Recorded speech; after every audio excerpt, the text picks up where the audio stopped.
Will everyone please join me in Gassho and repeat the Nembutsu with me? Namo Amida Butsu. Namo Amida Butsu. Namo Amida Butsu. Namanda, Tsunamanda, Tsunamanda, Tsunamanda. Good morning, everyone. And especially good morning to Dharma School students. For today's Dharma School Hoa, or Dharma Talk, and for the rest of the theme of the Dharma School year, I'd like to talk about a concept that is very popular in Buddhism, but is not quite understood, I think, for what it really is. This concept is called karma. How many of you have heard this word before, karma? Everybody should raise your hand. Yeah, I'm certain, yeah. Unfortunately, karma is like the word Zen is utilized in ways that don't often reflect what it actually is. A lot of people utilize karma in a very negative and I think judgmental way. But to actually get a better idea of what karma is, think of this in your minds right now. You have a glass of water, okay? I didn't want to put a glass of water on the podium here, but imagine a glass of water sitting on this podium, okay? Now, if I slightly push the glass this way, what would happen? It would fall, right? But then what would happen after that? The glass would break. And then what? Water is everywhere. And then what? Yeah, someone has to clean up the water. Probably the person who knocked it down, right? But then there's other things that could happen too. That could send someone into a shock, but it could also cause annoyance. It could also cause maybe water damage, right? That's a thing too, right? Water damage. There are so many things that happen as a result of one little thing, right? That happens. So many courses of actions that are taken. Some people, I remember back when I was a little kid, as little kids and little children, sometimes glass spills happen at the table, right? It just happens. And when that does happen, I remember, I think I was the one who would panic and go oh my gosh, I knocked over water, I don't know what to do. But my dad would always be calm and very collected and just go, simple, just go get a paper towel, start sopping it up. That's it. My father would never really panic at things like that, although my dad panicked at other things. But for things like that, there was never panic, okay? And that's actually why a good Buddhist teacher teaches karma in a most skillful and very comforting way. And that was Shakyamuni Buddha. Shakyamuni Buddha, being the Buddha, could see everyone's past karma and the karma that they built up into the present life that they lived. It was also said that Shakyamuni Buddha could see into past lives as well of all the karma that's been accumulated. Now, if this doesn't make too much sense, think of it this way. All of us are interconnected to a large degree. The choices or the actions that we take here in this very moment may have a rippling effect on how we act outside of the temple as well, and then how we treat others outside. But that being said, the past decisions of our parents, our grandparents, our great-grandparents, all the way to our ancestors also played a factor into how we make our decisions and how we choose to live. Sometimes it's in direct correspondence or it's in direct link to what they say or what they have said. Other times we break from tradition because the things that we've said before, we don't agree with today. Either way, that past history plays a role into how we make our decisions today. Lots of people don't like history, right? Dharma school students, be honest with me. How many of you like history as a subject? Okay, oh, great, awesome. All right, but how many of you would major in it in college? Ooh, yeah, not so many people. Okay, yeah. Full disclosure, I majored in history in college. And people always said the same thing to me. What are you going to do with that? You're not going to get a job. What kind of income are you going to learn with a history degree? Well, here I am. But that being said, history is a very important thing because history provides us with a good sense of karma. But let me take a step back and also once again address the term karma in itself. Dharma school students, do you remember what karma, the literal translation of karma is? Yes, no, no. Anybody? Anybody? Cause and effect. Even more simply, action. Okay, so Dharma school students, what does karma mean? Cause and effect. Very good. That's simply what it is. It's a very deep Buddhist concept, but it also is very simple. It's also very simple in how it's translated. But that being said, it's difficult to understand. And the reason for that is because people utilize it or think of it in a very judgmental and even divine way. While there is a mysticism to the net of karma, that what karma is, it's often, I can tell you what karma is not. Okay, let's say, for example, I accidentally, you know that glass of water I was talking about? Let's say I accidentally spilled that glass of water on our very good friend David Yotze right here. Now, David is one of the chillest and most kindest and nice people I know. So David would never get mad at me, right, David? He's not answering, so I'm a little worried about that. And by the way, David is a 6 Dan kendo instructor, so he can probably very much punish me with a sword if he wanted to. But that being said, if I accidentally drop that water onto our good friend David Yotze, right? How David Yotze actually reacts can determine how I will react, how everyone around him will react. Now, knowing David will probably just be like, and just say accidents happen and get a towel maybe, and we would probably sop up the water here. But another person, and this is a mythological or hypothetical person that's not in this room, but another person may get mad. They may look at me with anger in their eyes, and they may yell at me. They may swear at me. They may try to even hit me and say, "How dare you do that to me?" And then if they try that, then what ends up happening is I start to get in a bad mood. I get upset, right? Of course, I can do my best and try my hardest to not get upset and mad. But the other thing is, let's say, for example, that the person who got mad at me did take a swing or actually threw their own water in my face, right? And then the person who did that to me says, "That's karma," right? You've heard this before.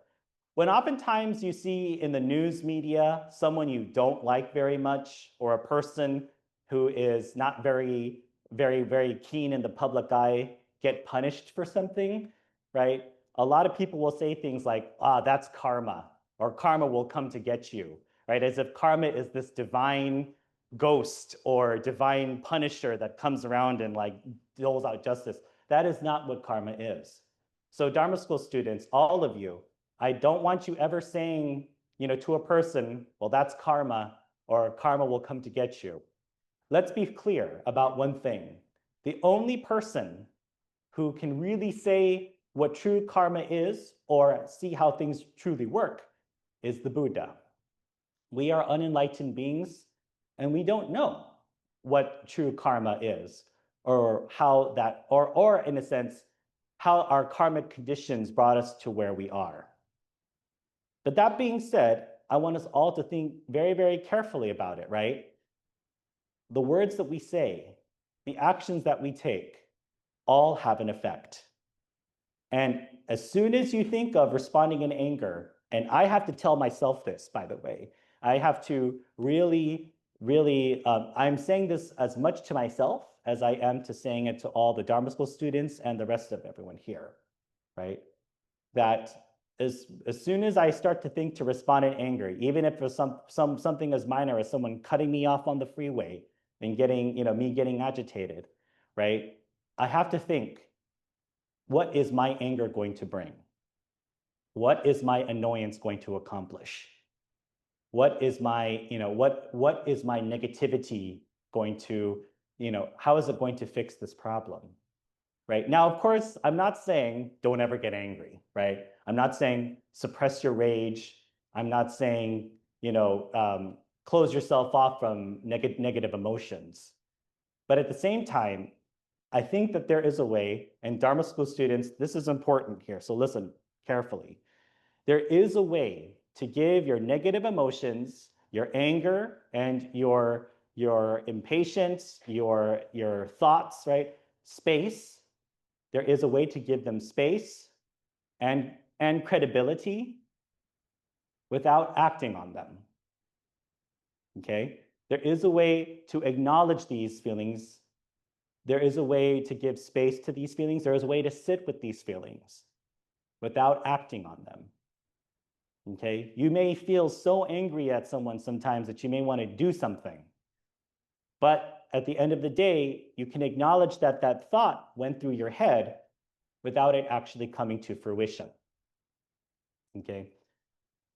For many people, not just young people, sometimes impulse is hard to control.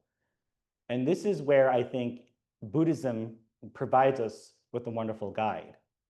Karma should not be seen as a divine punishment, or should not be seen as a concept where we can judge others and point our fingers and say, that's karma.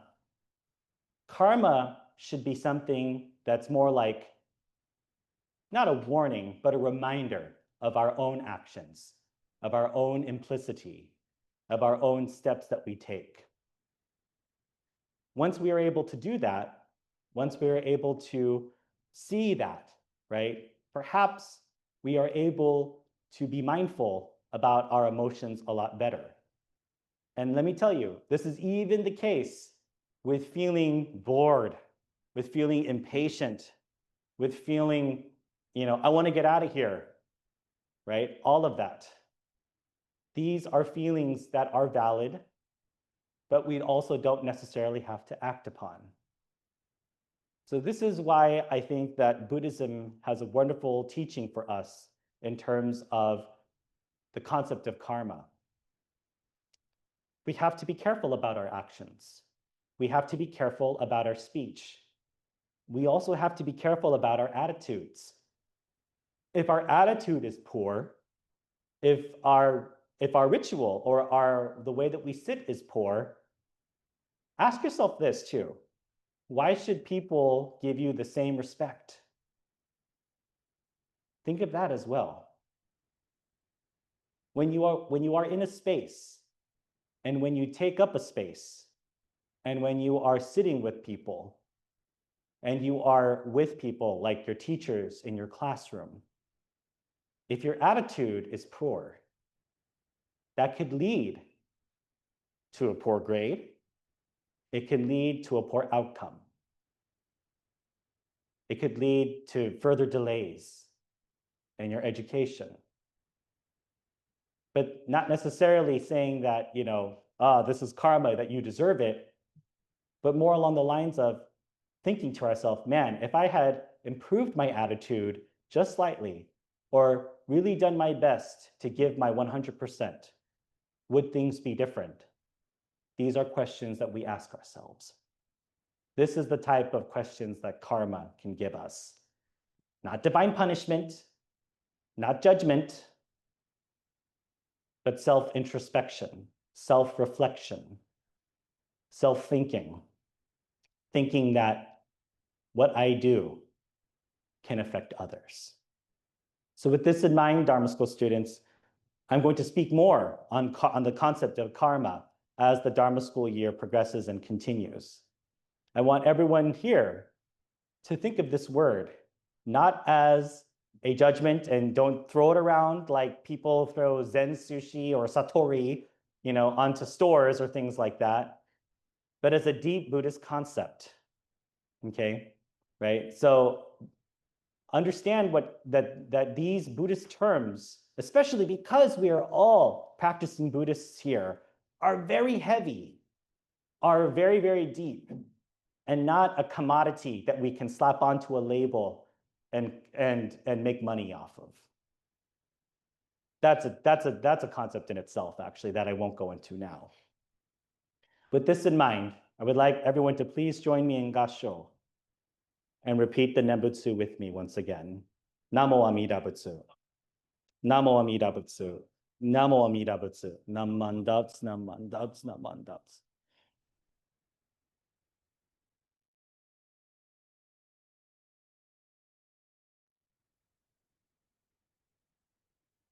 Will everyone please join me in Gassho and repeat the Nembutsu with me? Namo Amida Butsu. Namo Amida Butsu. Namo Amida Butsu. Namandats, namandats, namandats. Good morning again, everyone. So as Gavin made the announcement, there is a box in the foyer that's called the Dharma question box. And for those of you who have any interest in like the teachings of Buddhism or some of the concepts that I talk about, you're more than welcome to write a question. And every 2 months or so, I will, at the end of the month, I will answer some of these questions from the box, depending on how many there are. So thankfully, this month, there was only 3 of them. So so I believe I'll be able to make it through all of these questions here. So let's start with an interesting one. Can dogs attain the Pure Land? Ooh, this is an interesting question. You know, there's also a Zen parable or a koan where a person asked, does a dog have the Buddha nature? And the monk gave out this phrase called mu, meaning nothing or non, right? But and there's a deeper concept to that. But can dogs attain the Pure Land? Well, there's a couple of ways to answer this question. So how many of you are dog lovers? Okay. All right. So for those of you who are dog lovers, don't hit me when I say this, but on a doctrinal level, no. But there's a but to that, okay? No, because technically speaking, if we look at the 6 realms of existence, the 6 realms of samsara, right? The wheel of birth and death, one of the lower realms that you really don't want to be born into is the animal realm, right? Now, of course, there's the realm of the fighting deities, the realm of the heavenly beings, and then the realm of humans, which is where we are right now. And it's true that we share this realm with the realm of animals. Now, I love animals and cute animals just as much as the next person. My Facebook, you should see my Facebook feed. It's filled with like cute jaguars and panthers. I'm a cat person, by the way. But I'm not going to say that cats can go to the Pure Land and dogs can't. But but I love animals too. And I tell Cindy all the time that I wish I could have a pet clouded leopard, right? Those are some of the cutest wild cats available. But I've watched some of the Tiger King documentary, and I know that there are bad things that come with owning a wild animal as a pet. Sorry, I digress. Going back to the Pure Land, though, the Pure Land, right, is the realm of the Dharma, is the realm of ultimate awakening. And unfortunately speaking, animals themselves cannot attain enlightenment because they are unable to perceive the Dharma the way that we as humans are able to. And this is not necessarily putting animals below humans, perhaps, I mean, in a sense, in a tiered sense, right? And strictly speaking, doctrinal purposes, they are, but that is because animals mostly act on instinct, right? Eat, sleep, and procreate, right? And survive, right? So it's hard for the animals to contemplate and to think on the Dharma or say Namo Amida Butsu. That's a strictly doctrinal answer. The pastoral care or chaplaincy type answer that I would give is that, of course, especially the love that you've had for your pet, the love that the pet gave you, that for sure is born in the Pure Land. when we think about our pets, right, we almost think of them as more reliable in terms of their unconditional love for us, right, than people sometimes. Sometimes we trust animals more than we trust people, but that's because animals are easier to read. Animals will kind of tell you what they want. I want pet. I want pets. I want food, right? I want to sit on your lap. Right? I need to go outside to use the bathroom. All of, it's very easy to read our pets because our pets are able to, speak to us with a very pure sense of honesty, right? Especially cats too. If I petting my cat too much, my cat will let me know that I'm petting the cat too much. But that love and that unconditional love that we feel, that love that we have with our pets, that connection, that for sure is born in the Pure Land.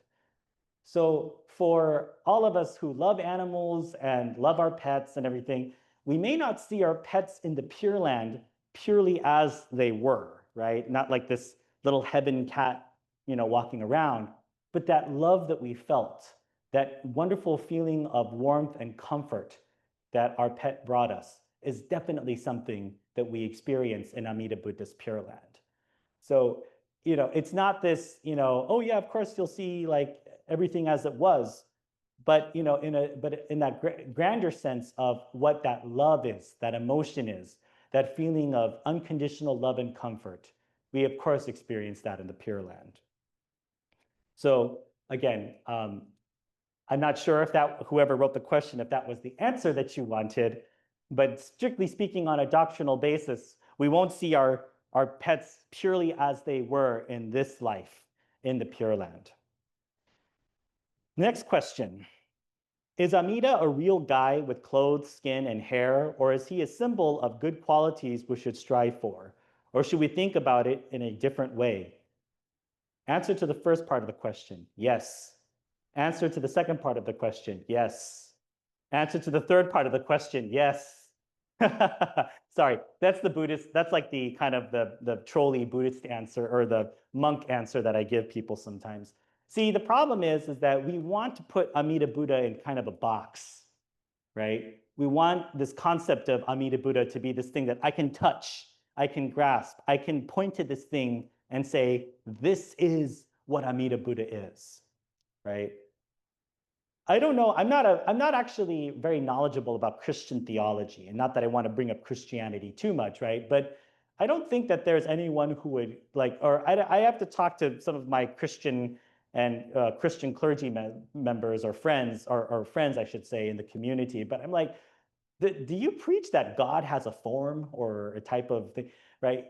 The thing is that when you look at the statue of Amida Buddha, what you are seeing is a personification of ultimate wisdom and compassion. That is what Amida Buddha is. This is what the statue that you see before us is. Now, that being said, right, is Amida Buddha just a symbol? And this is where I want to be careful, right? Using this word just, as if it's something that we can kind of see past, pull the curtain away and go, aha, I see what the true picture is now. Absolutely not. Right? And if anything, where we are as unenlightened human beings, it should be more seen as, thank goodness there is a statue, a personification of wisdom and compassion that we are able to see, that we are able to conceptualize. We can also use the sixth character of Namo Amida Butsu as well. This is, the statue is a symbol for sure. But what does that symbol signify? It is something way beyond our human understanding. When we dismiss the concept of Amida Buddha as just a symbol, just a metaphor, just a simile, simply mythology, right? We are taking away of the religious depth of what this symbol actually personifies, what it indicates. I should also mention that much of the Amida Buddhas that we see also are images that were taken from the sutras themselves. There are sutras like the Contemplation Sutra and other sutras that vividly describe the features of Amida Buddha. So this is one artist's interpretation of that. So, Shakyamuni Buddha was a very, was a very smart individual and realized that we needed symbols and images in order to focus our teachings on something, right? And in the famous movie Enter the Dragon with Bruce Lee, there's a Buddhist parable that he frames from. Do you remember this?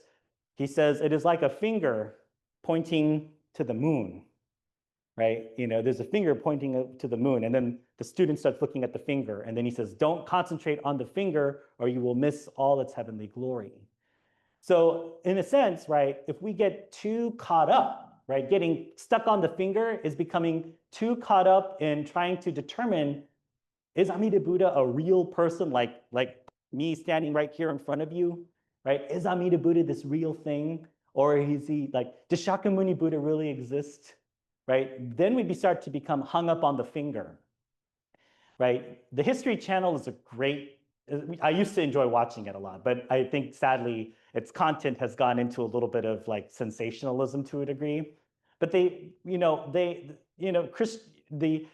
History Channel started to deep dive into the Bible, where they were trying to find the actual location of the Garden of Eden, right? And if they could prove that this was the location of the Garden of Eden, therefore everything in Christian mythology must be true, or there's some truth to it, right?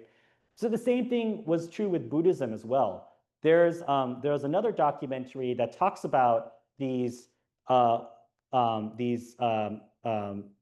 small, tiny urns that held that supposedly held relics of the original Buddha. Like there's like these like small little and they actually kind of look like those kebya, or the little vases with the green leaves that stick out of it. They look like that. And it was said the archaeologists dug these up, and there was ancient Sanskrit written on it. And supposedly, there were relics of the Buddha inside. Okay? Now, even if that were the case, what does that mean? For us in the Western Hemisphere, I think sometimes, we rely too much on, things that are historically accurate, and I'm not saying we should like throw historical accuracy to the wind, but it's like, okay, if we can prove, we have this mindset of, if we can prove the existence of this thing, then this thing must be true. If we can prove that this thing actually, that this event actually happened, then this thing must be true, right? So, for example, like the Iliad, right, the great Trojan War, there were discoveries in one of the seas that in Greece, right, where of one of those chariots that was used for warfare. But they found it and they go, okay, that means Homer's Iliad must be true, right? But there's a lot of embellishment in these stories. There's a lot of detail in these stories, and there's a lot of like mythos in these stories as well. And the same is true with Buddhism. And the problem is that we come in here sometimes with this mindset of, we have to scientifically prove the existence of Shakyamuni Buddha or Amida Buddha in order to appreciate or believe, I should say, and I put that in quotation marks, the reality of the teaching. And if we can't prove that, then this must not be true, right? And so the same goes with these 7 masters that are depicted in our, on our temple here. Especially the first 2, Nagarjuna and Vasubandhu, who were actually labeled as bodhisattvas. Did they actually exist? Many writings have been attributed to them, have been attributed to Nagarjuna and Vasubandhu. And guess what? They also wrote extensively on the Pure Land. But if you read their other works, like Nagarjuna's concept of emptiness or nothingness, or emptiness, right? And Vasubandhu's concept of consciousness only, or yogacara, scholars debate and say, well, wait a minute, there must have been 2 Vasubandhus then, or 2 Nagarjunas, because there's no way that the Nagarjuna who wrote this thing also wrote this thing, right? And then we get caught up, and it's a fun scholarly debate. But then I remember too a conversation I had with my very own Reverend Dean Koyama, my Uncle Dean. I went to a scholarly lecture actually at Stanford University that talked about these concepts of bodhisattvas and Buddhas and sort of how these gods and deities sort of morphed depending on which country that they entered into, right? And I remember going back to Uncle Dean's house because Reverend Dean is the minister of Palo Alto. And I thought it was a really cool lecture, right, scholastic-wise. And I was still in graduate school at the time. And Uncle Dean asked me after we sat down at his table, he goes, "So, did you enjoy the lecture?" And I said, "Absolutely, it was great. We talked about this and how this Japanese god actually kind of morphed into this bodhisattva because when Buddhism came to Japan." And he goes, "Great." And he goes, "Is this any material that will help make the world a better place or help people in their daily lives?" And I was kind of like, I guess not. And he said, "See, that's why I don't go to these things anymore." But again, right, so it's fun to debate and it's fun to think about the concept of Amida Buddha or Amida Buddha in general in terms of whether or not there is this mystical Pure Land that dwells into the West and whether Amida Buddha is this vastly infinite sized Buddha that can reach to all quarters of the 10 directions, right? It's wonderful imagery. It's beautiful to look at. And there are some extremely amazing art pieces that come out of it. But more importantly than the image or the statue or the symbol within itself, right, is what that symbol stands for. And that is endless wisdom and compassion. Constant working of the Dharma, working for our benefit here and now. That is the most important thing. So if a person ever asks me, is Amida Buddha a real person? Is the Pure Land a real place? I ask back, what's troubling you? What is prompting you to ask these questions, right? Not that you have to believe like the way that I believe or think the way that I think, but why are you asking these questions? If I could prove, here's the thing, the question is, if I could scientifically prove the existence of Amida Buddha's Pure Land, would that ease your minds? And then think about like the deep rabbit hole that we get into in terms of, why we are seeking that in the first place. So that's a long-winded answer to that question. Is Amida a real guy with clothes, skin, and hair? Yes. Or is he a symbol of good qualities we should strive for? Yes. Or should we think about it in an entirely different way? Yes. Last question. Does Shakyamuni Buddha have a Pure Land? This is a very interesting concept. So from the Buddhist perspective, and try to stay with me on this one, from the Buddha's world and mind view, the world is the Pure Land, okay? So when Shakyamuni Buddha existed over 2,500 years ago and became an enlightened Buddha, yes, the land was a Pure Land, but only for the Buddha. For the Buddha was only able to see the land and the people and all the sentient beings truly for what they were and what they are and what they will be. We as unenlightened beings exist in a realm of duality, me versus you, not in a combative way, but there are distinct differences between myself and all of you sitting here.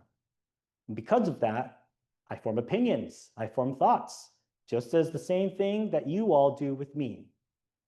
From a Buddhist perspective, and from where the Buddha sits, the land that they sit on is the Pure Land because they see it for what it truly is. We unfortunately cannot see things that way because we are unenlightened, which is why we need Namo Amida Butsu, which is why we say Namo Amida Butsu. We rely on a Buddha who has, whose Pure Lands are open, whose Pure Land is open wide to us.